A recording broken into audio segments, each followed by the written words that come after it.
За сайн байцгаана уу та бүхэндээ энэ өдрийн мэндийг хүргэе. Та бүхэндээ цааш шинхэн подкастаараа иргэн уулзч байгаадаа баяртай байна. Энэ удаагийн дугаарыг Өмнөг аймагаас хийж байна. Тэр дундаа Өмнөг аймгийн Политехник коллежээс хийж байна. За өнөөдрийн зочдоор манай сурагч угчийн даяарш суралцагч Баясгалан төгөлдөр аз жаргал амар заяа болон хөтлөгч Мөнхтэй оролцож байна. За урилга хүлээн авч хүрэлцэн ирсэн та бүхэнд баярлалаа. Өмнөг аймгийн Политехникийн коллеж дээр их гоё төсөл хөтөлбөр хэрэгжиж байгаа юм байна. Багшаа энэ ямар төсөл вэ? Оюутнуудын зөвлөлийг чадахжуулах гэдэг нэг төсөл яригдчихэ. Айгүй сонирхолтой ингээд юунаас нь л агуулгаас нь харахад л ер нь айгүй сонирхолтой сонсогч байна.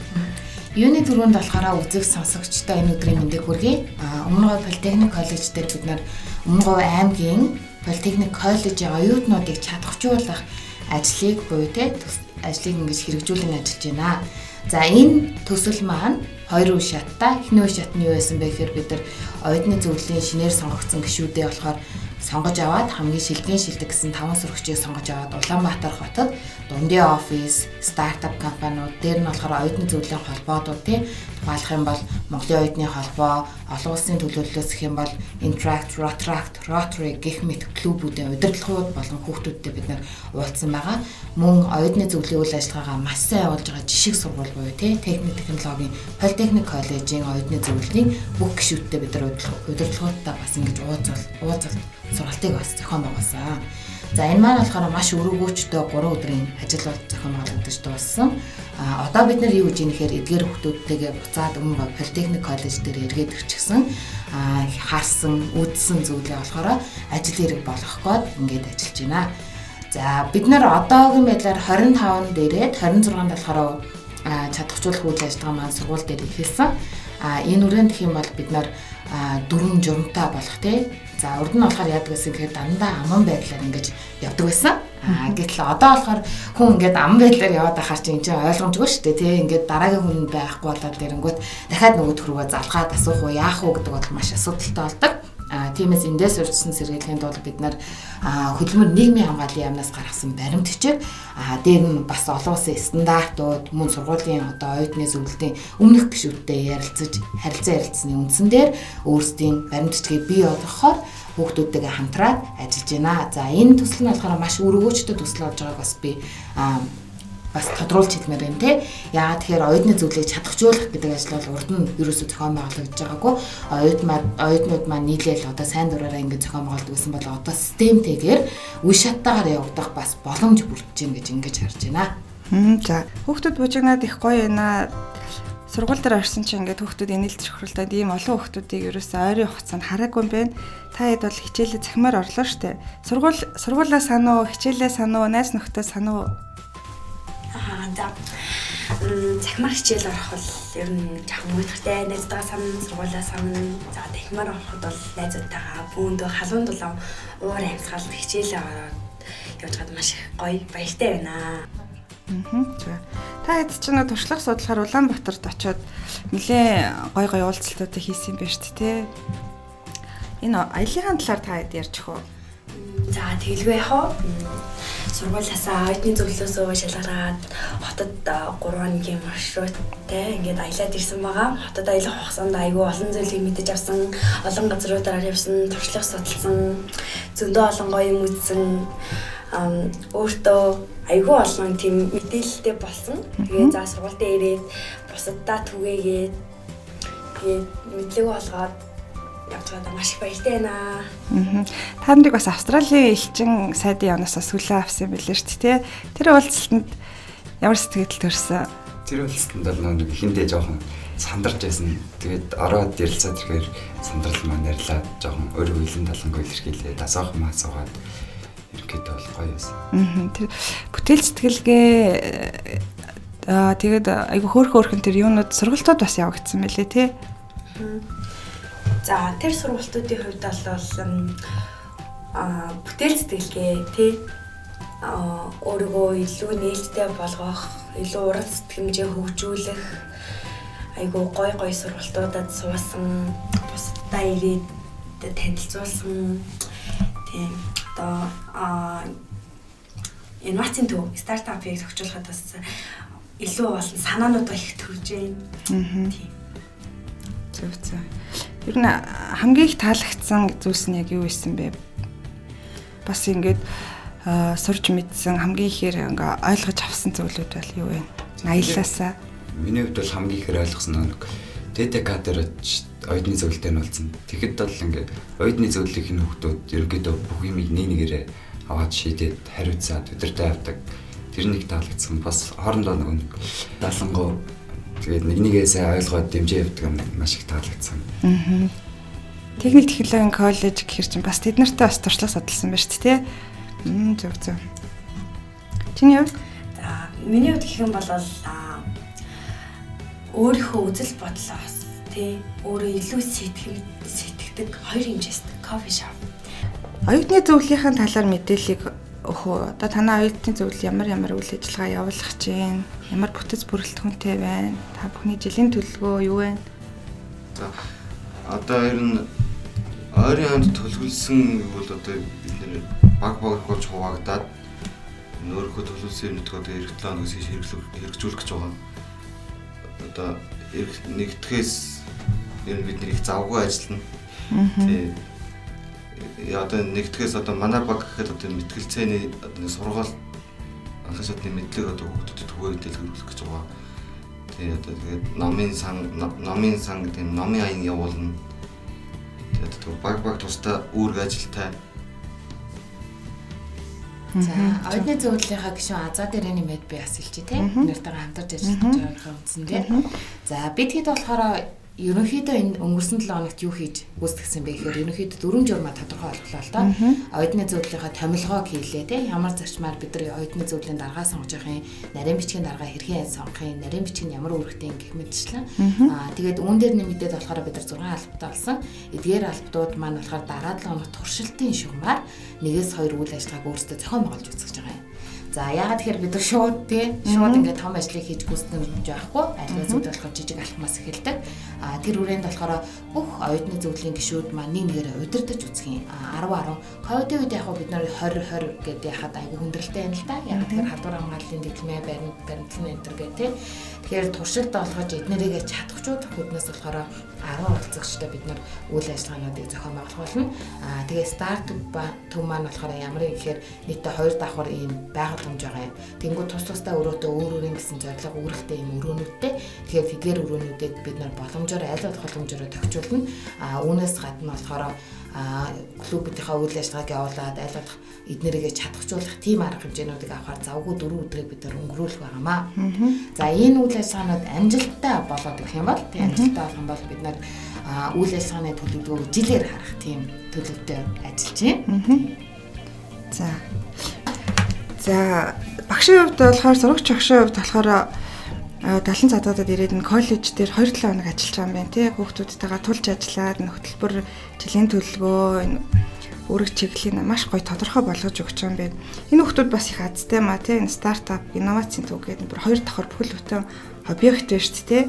Ийм гоё байгууламжийг одоо хаанаас яаж санхүүжүүлж ингэж гоё босгож өгч хүүхдүүд маань ингэж гоё барилга байгууламжтай болж байгаа. Ер нь бол ийм инновацийн төвтэй, ийм стартап төвтэй орон нутгийн коллеж сургуулиуд байдаг юм болов уу? За Эмсүүд Политехник коллежийн хувьд болохоор энэ бол анхны жишг болж байгаа юм. За бусад сургуулиуд, аймгийн сургуулиуд тэгээд хотын сургуулиуд ч ийм инновацийн төв байхгүй гэсэн. За тэгэхээр анхны жишг сургууль дээрээ болохоор бид нэр энийг идэвхжүүлэх зорилгоор болохоор үйл ажиллагаа явуулж эхэлж байгаа.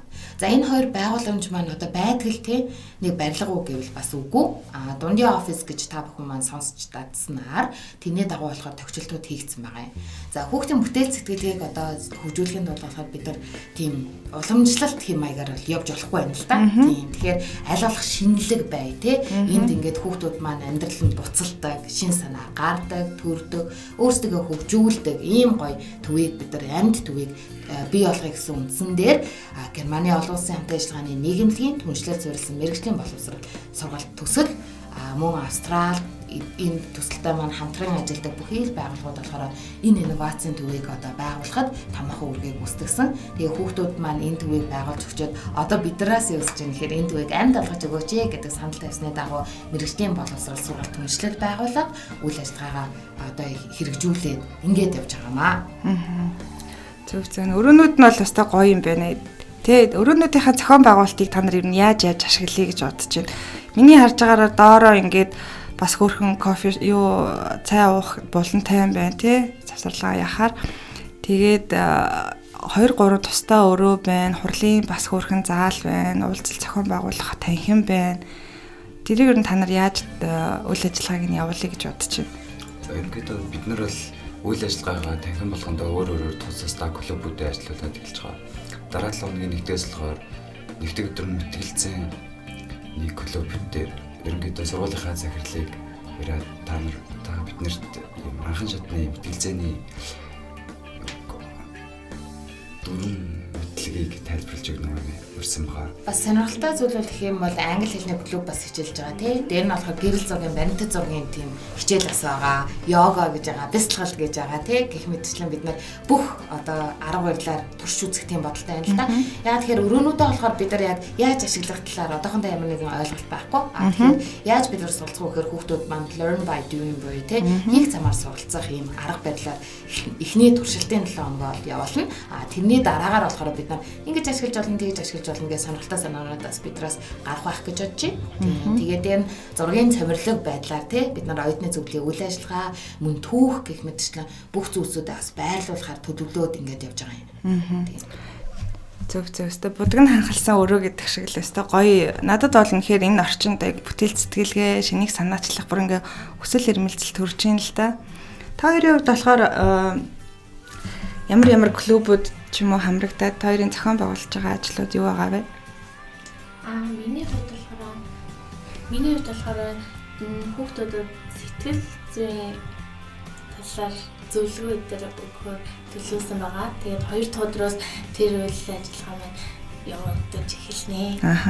Тэгвэл одоо бидний энэ подкаст хийж байгаа өөрөө яг тэр гоё өрөөнд ч зориулагдсан юм шүү. Тэ ингээ хаалгаагаад бид нар болохоор яг энэ буланд нь нэлээд гоё өрөөнд сууж гин цэнхэр өнгөтэй ширээ сандал нь ч ихсэн айгүй хөөрхөн яг сэтгэл зүйн танхимд бараг нэг ашигладаг гоё тийм тухтай сандал энтертэй юм байна. Чиний хувьд азшаал яа? Миний хувьд болохоор би ер нь спортын албатай тэгээд зөв. Ер нь карантинлэгдээд ер нь хамгийн нэгдэг болохоор миний үйл ажиллагааг одоохондоо эхлэв байна. Гэтэ би өөр багтай хамтраад үйл ажиллагаагаа одоо мэтгэлцээ гэдэг үйл ажиллагаа явуулах гэж одоо төлөвлөж байгаа. Тэр манай төгөлдрөөс бид нэр одоо захирлыг өөрсөн байгаа.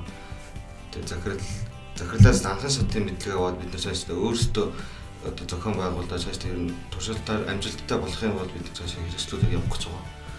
Тэгээд сургууль энэ мэтгэлцээ гэдэг юм ер нь цаашдаа хүүхдүүд түгээн төлөвлөлт энэ сургууль болгонд яваад байдаг юм байл л дээ. Тэгээд мэтгэлцээ гэдэг ер нь хүүхдүүдээс асууж үзсэн мэддэггүй юм байл дээ. Юу байдгийг ер нь барил заагаад өгөөч л гэж байсан л та. Тэгээд одоо бид нэр мэтгэлцээнийг л одоо зүгээр туршилтаар одоо сургууль дотроо хийж хэрэгжүүлэх гэж байна. Цаашдаа амжилттай болох юм бол сургууль хоорондоо хэрэгжүүлэх санаа байгаа. Зөв. Тэгээд сургагч багш нарын хувьд гэх юм бол одоо гарын авлага тий одоо мэтгэлцээний гарын авлага бэлдэж өгөх тэр талаар бас ярилцж байгаа бид нар. Тэгснээр болохоор манай азаа маань болохоор мэтгэлцээнд амар сонирхолтой. Дагаад тэрийгээ дараа нь өөрөө зохион байгуулаад бие даан хэрэгжүүлэх бүрэн боломжтой болох жишээ нэ тий. Зөв. Төгөлдрийн хувьд болохоор Улаанбаатарын 3 өдрийн аялалд явсан тий. Сурсан мэдснээсээ одоо энэ инновацийн төвдөө яг юу хэрэгжүүлэхээр байна? Ерөнхийдөө миний хувьд бол Улаанбаатар ирсэн сэтгэл нэлээд өндөр байгаа. Тэгэхээр одоо инновацийн төвдөө ерөнхийдөө бусдад өөр газар байхгүй шинээр сэтгэж одоо хайрцагнаасаа гараа гэдэг. Яг тэр шиг л өөр газар байхгүй зүйлийг хийж хэрэгжүүлэе гэж бодож байгаа. Бясалгалын хувьд. За, миний хувьд гэхээр өөрт мэдсэн одоо бүтээл сэтгэлгээг хөгжүүлэхэд бас хүүхд бүр одоо өөр сонирхолтой. Тэгээд яг чи тэрүүгээр сур, энүүгээр энэнд оролц гэхгүй хүүхдийн сонирхлыг дагаж хүүхдийн сонирхолд нийцүүлж үйл ажиллагаанууд явуулъя гэж төлөвлөж байгаа. Та хэд энэ оюутны зөвлөлийн үйл ажиллагаанаас гадна бас энэ коллеж дээр аягүй гоё сургалт хийсэн тий сая гендрийн ойлголт жижигчлэн тоглолтоор гендрийн ойлголтыг түгээн дэлгэрүүлнэ гээд зөвхөн энэ оюутны зөвлөлөөр танаа үйл ажиллагаа бас хязгаарлагдахгүй оюутнуудад бас чиглээд их гоё сургалт хийгээд өчтөр бас тайлан тоглолтоо хийсэн шүү дээ. Энэ талаар багш ярих уу? За тэгээ. Бид нар өчтөр нөгөө жүжигчилсэн тоглолтоор дамжуулан гендер ойлголтыг түгээн дэлгэрүүлэх нь гэсэн нэртэй сургалтын зохион байгууллаа. Та бүхэнд бас нэрнээсээ ч ойлгомжтой байх гэж бодож байна. За ялангуяа хүүхдүүд маань манай сургуулийн хүүхдүүдийн онцлог юу юм гэхээр 14-өөс 18 насныхан байгаа. Тэгэхээр энэ хүүхдүүд одоо танхим суугаад юм уу те багш зааварладаг юм байдлаар суралцахаас илүүтэйгээр өөрсдөө оролцооны аргаар одоо ямар нэгэн зүйлийг суралцдаг ийм нас нь байгаа учраас бид нар яасан гэхээр анги танхим гэр бүл найз нөхдийн орчинд түгээмэл тохиолдог гендер асуудлуудыг илрүүлэхийн тулд эдрээгээ багтуугаад ойлголтыг нь өгчөө те тэнгүүтээ дараа нь болохоор багийн ажил хийх улмаар болохоор жүжигчилсэн тоглолт хийх замаар болохоор 2 өдрийн сургалтыг 27-28 зохион байгуулсан. За 29-ний өдөр болохоор бид нар боловсролын газрын дарга мөн манай сургуулийн удирдлага тийм ээ удирдлагатай хамтраад том танхимд болохоор манай шилтгэн шилдэг 2 баг тайлан тоглолтоо хийж үзүүлсэн байгаа юм. За дашрамж хэлгээд болохоор тэнд оролцсон тий бусад одоо сургуулийн хүүхдүүд хийгээд удирдлагууд болохоор маш таатай үлээж авсан. Энэ нь болохоор уламжлалт сэтгэлгээг одоо эвдсэн барууны соёл руу илүү одоо орсон ийм гой сургалт боллоо гэж үзсэн байгаа юм. За мөн энэ үрээнд болохоор гатын сургалтанд би 2 сургагч багшийг бэлдэх тийм бодолтой байна. Тэр хоёрыгоо одоо илүү даатгажуулах тий оюутны зөвлөлийн гишүүд маань илүү одоо өөрсдөө бие даан хэрэгжүүлэх бүрэн боломжтой болох талаас нь хамтран ажиллагаар төлөвлөж ажиллаж байна. Зөв. Ер нь өчтөр бас нөгөө тайлан тоглолт дээр өөртөө бас жүжигчлэн тоглолтын зохиол гаргаад хийсэн байлээ шүү дээ.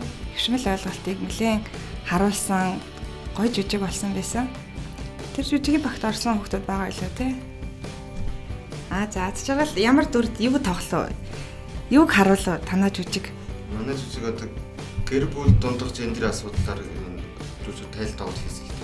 Би өөрөө тэгээд хүүгийн дүр тоглосон. Тэгээ одоо сэдв нөгөө манай ээж аав хоёр нь хүүхдийн мэрэгжлийг дэмжихгүй өөр мэрэгжил сонгоно ч эмэгтэй хүүхдийн мэрэгжил гэдэг тийм одоо харилцааг харуулсан л та. Тэгэхээр одоо хүүхдийн мэрэгжлийг дэмжихгүйгээр өөр мэрэгжлэр албаар сургах юм бол одоо ямар үр дагавар гаргахыг юу н харуулахыг зорьсон. Тэр нэг амжилттай болсон гэж бодож байгаа. Тэр эцэг их хүүхдүүдийнхаа хүсэл сонирхлыг дагавал хүүхдүүд амжилт үзүүлдэг гэж би ойлгосон тий. Өчтөр бол үзэгчид бол оролцсон босоод нэлээд олон сургууль байсан тий багшаа. Олон сургуулиудын төлөөллүүд нөгөө юулээ сөөб гэдэг чи юу вэ? Сургуулийн өөрөө удирдах. Тийм тэдний хүүхдүүд гэдэг ер нь 5-6 сургуулиуд багш байсан тий үзэгчтэй. Тэд нар маш сэтгэл өндөр явж байгааг харсан. Тэгээд тэднээс бас би яриа авч яхад бол сайхан юм сурч авлаа гэж тэгжсэн бас оролцсон удирдлагууд ч гэсэн үнэхээр үр дүнтэй оролцоог хангасан сонирхолтой сургалт байна гэж ярьж исэн. Тэгэхээр та бүхэн бас доктортой байдлыг хангаад ингээд 2 багшиг сургана гэдэг бол үнэхээр сайхан сонсогдож байна. Ягаад гэвэл гендерийн асуудал бидний өдөр тутмын амьдралд байгаа хөвшмөл ойлголт гэдэг бол бидэрт одоо төрсэн цагаас эхэл бид нар хөвшмөл ойлголтоор хүмүүжиж байгаа. Үүнийг Өмнөдгөө аймгийн политехникийн коллежид оюутнууд хөвшмөл ойлголтыг эвдэж байгаад үнэхээр их баяртай байна. Та бүхэнд үнэхээр амжилт хүсье. За та бүхэнд одоо энэ сургуулийнхын талаар одоо хэдүүлээ ярилцъя. Сургуулиуд та бүхэнд ямар гоё боломжуудыг олгож байна. Энэ сургууль сурснараа та бүхэнд ямар сэтгэлдтэй байна? За сургууль политехник коллеж гэдэг бол ер нь EBS-ийн сургуулиас ер нь ондоо EBS-ийн хамт сураад бас дээрэс нь хүссэн мэргэжлэрээ сурах боломжтой. Хүссэн мэргэжлэрээ сурсан 12-оо төгсгöd хамт мэргэжлэрээ сураад мэргэжлийнхаа үнэлгээтэй 12-ийнхаа гэрчлэгээтэй төгсдөг байгаа. Цаашдаа явхад ер нь бол суур мэдлэгтэй мэргэжлэрээ явах суур мэдлэгтэй төгснө. Цаг хугацаа юм гэх юм шүү дээ. 12-оо төгсгөж чинь 12 ерөнхий боловсролын гэрчлэгээтэй дээрээс нь чи мэргэжилтэй болоод гарах нь шүү дээ. Шууд ажил хийж болох нь тийм үү? Сургуулийн зүгээс та бүхэнд ер нь яаж хамтарч ажиллаж байна? За сургуулийн зүгээс бол бид дэмжих маягаар одоо энэ стартап ерөнхийдөө бол хүүхдүүдээ хөгжлийн дэмжиж ирээдүйд нэг ажил амьдрал дээр гарахад төлхөө амар болгож өгдөг. За, ер нь мэрэгжил бүхэн гоё. Та одоо ер нь ямар мэрэгчлэр сурч байна? За, миний хувьд бол хэвлэл график дизайнч мэрэгчлэр суралцж байгаа. Тэр удаан сурах байлээ хугацаа? 2.5 жил. Би 2 дахь жилдээ суралцж байна. Оо за. 2.5 жилээ төгсөө цаашдаа цэвэр мэдлэгтэй илүү сайн сураад бас явах боломж байгаа. Эсвэл сайн суралцсан байх юм бол шууд ажлын байрнаар гарах бас боломж бас төлөвлөгөө байдаг. Тэгвэл тэр За миний хувьд бол би мужанаар суралцж байгаа. Оо за. Энд дээр өөрөө жоохон сонирхолтой гэх үү. Гарын урд үтэй гэсэн үг үү тий? Оо за. Тэгээд энэ мэргэжлээ бол цаашаа одоо коллежид төгсөөд цаашаа дээд сургуульд орох төлөвтэй байгаа. Ерөнхийдөө мэргэжлээ сайжруулаад цаашаа явах. Хэдвэр курс гэлээ? Одоо би бол 2 дахь жилдээ. 2 дахь курс аа. Ямар нэг бүтээл гаргасан уу мужанаараа?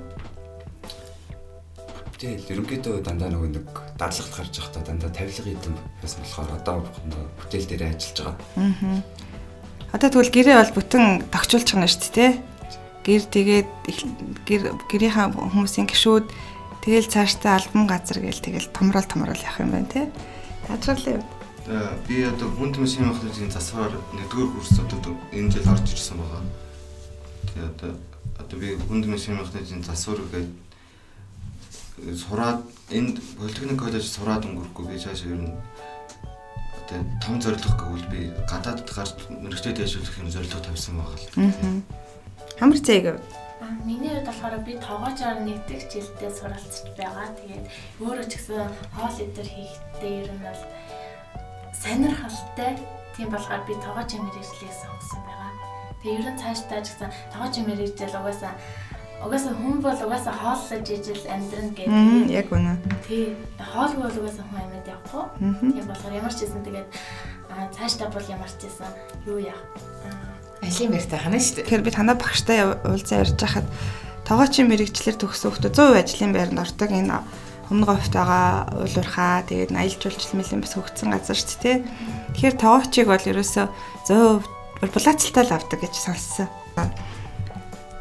Та нар яг мэргэжлийн өрн ягаад ингэж сонгохоор болсон бэ ер нь? Та нар эцэг их одоо нэг өчтөрийн сургалтаар эцэг их нөлөөлгөө та нар яг сонирхлоороо орж ирвүү. Тэгээд өшөө бас танаа сургуулийг сонирхож байгаа суралцъя гэж бодож байгаа хүмүүдэд юу гэж хэлэх вэ? За ерөнхийдөө бидний хувьд бол өөрсдөө сонирхлоороо мэргэжлээ сонгосон байгаа. Манай сургуулийг сонирхож байгаа хүмүүс бол та бүхэнд манай сургуулийн үе даалгавар нээлттэй хүссэн мэргэжлээ аваад сонгоод суралцаад хөгжөөд явах боломжтой. За энэ миний мэргэжлийг бол одоо хүнд машин механикийн засвар гэсэн тийм. Тэгээд хүнд машин механикийн засвар гэхээр л эрэгтэй өгөөдгөө санаанд орж иж магадгүй. Ер нь би өөрөө ангийнхаа багшаас асуусалт юм. Эмэгтэй өгөөд орж исэн тохиолдол байна гэсэн. 3 жилд 1 удаа тохиолдож байна гэсэн. Тэгэхээр энэ мэргэжил сонголт ер нь тэгээд ээж аваасаа биш ер нь тэгээд хүнд машин механикийн засвар ер нь эмэгтэй өгөөд яага байж болтгүй юм бэ гэсэн санаа л байна л да. 3 жилд ганцхан удаа 30 хүүхэд нэг ангид 30 хүүхэд байсан 29 бандтай нэг охин л ганцаар хүнд машин засвар болсон байлээ. Одоо манай ангид нэг ч охин байхгүй л дээ. Тэгэхээр одоо танай ангийг октод сонгоосэй гэж бодоод байна тий. Тий, одоо манай анги дан банд нар байгаа. Би одоо октодтай л болох юм байна. Ааха. Тэгэхээр одоо танай сургуулийг сонирхож байгаа октод байл юм оюутны зөвлөл нь ийм гоё үйл ажиллагаа явуулдаг шижигсэн сайхан залуучууд ингээд ангидаа урж ийна гэх юм уу? Тий, одоо манай ангид хүнд машин засвар чинь болёо гэдэг охин ирэх юм бол чи болохгүй гэсэн юм тийм юм байхгүй л дээ. Хүсэж байвал шууд зүгээр бараг л баярлаад авах тийм юу байх л. Найрцаг анги хамт олон та бүхнийг өгч байна тийм үү? Тий. Чиний Миний хувьд бол тоогоочийн мэргэжлээ сонгосон байгаа. Тэгээд аав минь ч гэсэн намайг дэмжиж өгсөн, миний сонирхлыг дэмжиж өгсөн. Тэгээд политехник коллежид болохоор багш нар нь илүү сурагчдаа амар дотн харилцаа үүсгэдэг. Тэгээд ер нь сурагчтайгаа янз янз ойлгодог. Тэгж л. За Зэндагш багшийн хувьд болохоор энэ хөтөлбөрийн үр дүнг одоо юу гэж харж байна? Цаашаа ямар ажлууд хийх вэ? Энэ хөтөлбөр бусад сургууль дээр хэрэгжчихөө. Надад бол маш их сайхан сонирхолтой санагдаж байна. Бас олон сургуулиудад хэрэгжих юм бол бас сургуулийн үйл ажиллагаа нэлээд идэвхжээд эрчимжээд энэ үнийхээ үр дүнд бол бас суралцагчдыг бас үнэхээр сайн чадахжуулаад ажлын байранд гарахад бас өөртөө ихтэй шиний санаа ичлагч хаа явсан газараа бас манлайлагч болох юм шиг сонсогдож байна. Энэ хөтөлбөрийн үр дүн та нар хараа сууж штэ тий. Манай оюутны зөвлөлийн гишүүд одоо энэ ярилцлаганд сууж байна. Тэнгүүт нарийн мэрэгжлийн хүүхдүүд жишээ нь хүн машин механизмын оператор гэж сайн хэллээ. Мужаан гэл тэгэхээр манай хүүхдүүд ер нь ичимхий тийм бүрэн хүүхдүүд байхгүй. Тэнгүүт оюутны зөвлөлт яах юм хэрэг төгс хүмүүс орж ирдэг юм гэдэг бас үгүй тий. Тэгэхээр та өөрөө төрмөл тийм авьяастай ярих чадвартай, ярианы ур чадвартай байна гэж байхгүй. Эсвэргээрээ би жоохон манлайлах ур чадвараа сайжруулах ангийнхандаа илүү мэдээлдэг бай бусдад тустай гэсэн зүр сэтгэлтэй хүмүүс илүү зорж орж ирдэг юм болов уу гэж би хардаг. За тэр хүрээнд болохоор эхлээд манай хүмүүс яадаг гэсэн хэрэг ярихтаа жоохон гэл нэг мэдэн шүү дээ. Тийм байсан. Тэгээд шүсээ залгаад ч юм уу тий ингээл иймэрхүү байдлаар өөрийгөө хэрхэн яаж өдөртөх вэ гэдгийг мэдтгүү. Гэтээ бид нар одоо өдөр болго ингээ ярилцдаг, хэлэлцдэг, нэгнийхээ өмнө илтгэл тавьдаг, өөрийнхөө санааг гэлэр хэлдэг тий. Энэ замаар болохоор манай хүмүүс суралцж байгаа. Тийм ч учраас таны өмнө сая тодорхой хэмжээдээс өөрийнхөө санаа бодлыг бас хуваалцсан гэж би бол харж байна. Тэгэхээр энэ бол дөнгөж одоо нүдэнд харагдах үед тий энгийн эхлэл гэж би бол хэлнэ. Яваандаа болохоор манай хүмүүс дараа 7 хоногоос клуб удирдаад ирэхээр бүр илүү одоо нээгдэх тий өөрөө ингэж туршиж үзэх. Эхлээ яг бүтлгүүд нь л дээ. Тэгтээ бүтлгүүд л гэдэг бол залуу хүний бол насны чимэг гэж ярьдаг шүү дээ. Тэгэхээр бид тэрдээ баг хэлдэг байхгүй тань бүтлгүүд хамаахгүй тий. Би алцтай өдөрт хэд бүтлгүүдгээ мэдхгүй гэхдээ өнөөгийн одоо намайг бүтээсэн энэ процесс бол ингээд тийм сайхан байгаагүй. Гэхдээ би одоо өөрөөр үнэхээр ингээд ягаад сууж байна гэдээ идэрч гисэн бас тийм чадвартай болно гэдэг үндсэн дээр клубдээ бас орж ирээ тий өөртөө энэ шин санаачлагыг болохоор хэрэгжүүлэхээр ингээд ажиллаж байгаа юм аа. За энэ болохоор манай төслийн өнгөн хэсгийн үр дүн байлаа. За цаашдаа яах вэ гэхээр манай хүүхдүүд одоо надтай цахимаар холбогдоод тий өөрсдийнхөө үйл ажиллагааг танилцуулаад жилийн үйл ажиллагааны төлөвлөгөөтэй болоод жилийн дараа та бүхэн биднээс ярилцлага авах юм бол бас илүү үр дүнг бас харах боломжтой. Альва зүйл гэдэг бол богино хугацаагаар хэмжигдэггүй, урт удаан хугацаанд ингэж хэмжигдэг ийм зүйл байгаамаа. За цаашдын төлөвлөгөө гэх юм бол Өмнөг Политехник коллеж дээр бид нар туршилтын журмаар оюутны холбоогоо ингэж чадахжуулж үзэж байна тий. Яваандаа болохоор манай төслийн чадамжийн төвүүд бусад тий орон нутгийн чадамжийн төвүүдэд бас хэрэгжих байх гэж би бас харж байна. Гэхдээ энэ юунаас хамаарах вэ гэхээр өнөөдөр бидний ажлын үр дүнгээс бол хамаарах байгаа. Тэгэхээр энэ үр дүн дээр суйрлаад болохоор цаашид хэрэгжих байхаа гэсэн ийм хүлээлттэй бид нар ажиллаж байна. Одоо та бүхнийг манай коллежийн оюутнаас сонсож байгаа тийм магадгүй пэйж хуудсан дээр нь тавигтаад оюутны зөвлөлүүд яг юу хийх гэж байгаа юм бэ гэхээр айгу тодорхой болсон мэдээллээсээ хуваалцвал тэгээд оюутны зөвлөл та оюутнуудтай хандаж бас юу гэж хэлэхээр байна? Юу гэж уриалахаар байна? За бидний үйл ажиллагаа бол одоо ингэж эхэлж байна. Хүмүүстэйгээ уриаландуудаад манлайлаад явнаа. Хүссэн сонирхлоороо өөрийнхөө хүссэн сонирхол хүслээрээ орж ирээд бид нар санаа бодлоо чөлөөтэй илэрхийлээд бид нар дэмжиж явах боломжтой. Элсэлтийн талаар ярив те бас дөрвөн журмдаа засгасан. За ингээд манай оюутны зөвлөл нь одоо 16 гишүүнтэй байгаа. Ерөнхийдөө максимум 20 болно гэж төлөвлөж байгаа. Одоо тэгэхээр 4 хүүхдийг сонгож байгаа нь шалгаар болно.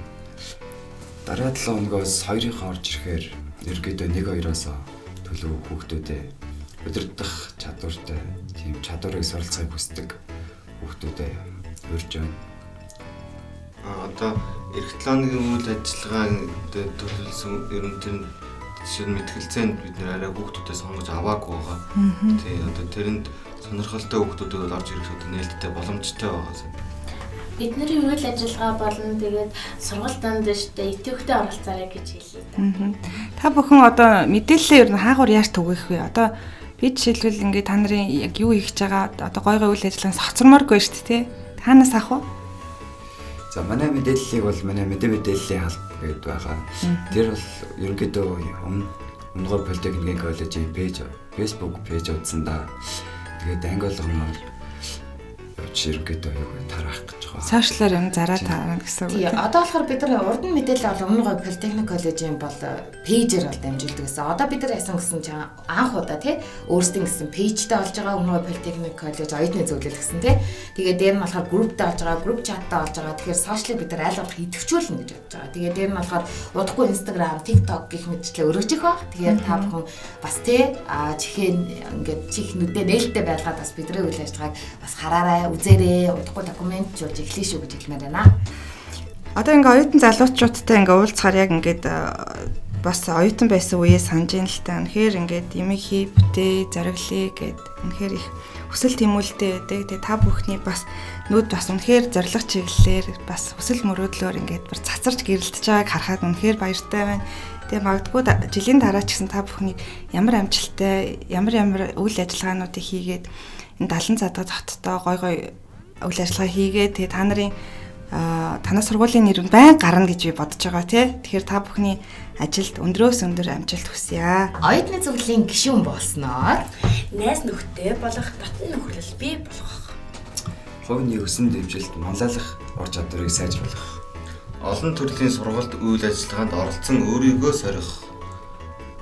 Итгэх санаачлагтай байж бусдын төлөө гэсэн сэтгэлтэй болох. Өмнөгой аймгийн Политехник коллежид элсэн суралцаарай. За баярлалаа. Өнөөдрийн дугаарт үнэхээр шинийг санаачлал хийх бүтээх хүсэл эрмэлзлээр дүүрэн Өмнөгой аймгийн Политехникийн коллежийн оюутны зөвлөл болон сургагч багшийн дааш оролцлоо. Дараагийн дугаар хүртэл баяртай. Баярлалаа. Баяртай.